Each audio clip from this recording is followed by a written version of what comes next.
In 1969, writer Charles Bukowski was living in near poverty and a soul-crushing job in a post office. For decades, he drifted through dead-end jobs and wrote in obscurity until that fateful day when publisher John Martin, recognizing the fire in Bukowski's voice, offered him a lifeline: $100 a month for the rest of his life to write full-time. Bukowski accepted and wrote his first book, Post Office, in a month. 15 years later, he wrote a powerful letter reflecting on that choice and the brutal reality of working-class life he left behind. Hello, John. Thanks for the good letter. I don't think it hurts, sometimes, to remember where you came from. You know the places where I came from. Even the people who try to write about that or make films about it, they don't get it right.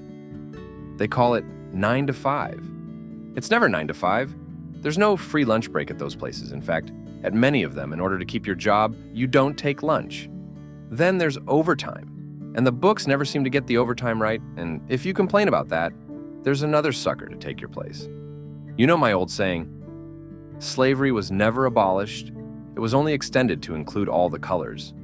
And what hurts is the steadily diminishing humanity of those fighting to hold jobs they don't want, but fear the alternative worse. People simply empty out. They are bodies with fearful and obedient minds. The color leaves the eye. The voice becomes ugly, and the body, the hair, the fingernails, the shoes, everything does. As a young man, I could not believe that people could give their lives over to those conditions. As an old man, I still can't believe it. What do they do it for? Sex? TV? An automobile on monthly payments? Or children? Children who are just going to do the same things that they did?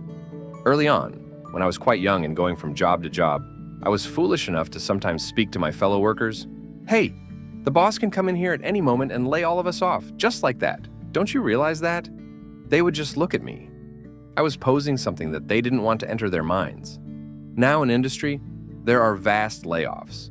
Steel mills dead, technical changes and other factors of the workplace. They are laid off by the hundreds of thousands and their faces are stunned. I put in 35 years. It ain't right, it ain't right. I don't know what to do. They never pay the slaves enough so they can get free, just enough so they can stay alive and come back to work. I could see all this. Why couldn't they? I figured the park bench was just as good, or being a barfly was just as good. Why not get there first before they put me there? Why wait?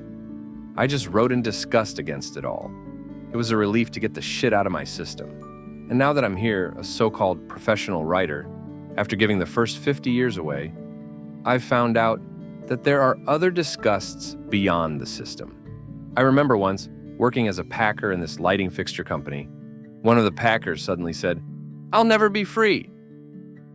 One of the bosses was walking by, his name was Maury, and he let out this delicious cackle of a laugh, enjoying the fact that this fellow was trapped for life.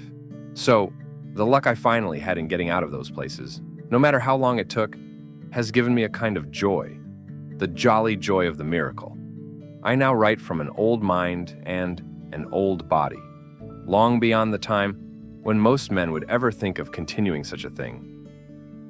But since I started so late, I owe it to myself to continue.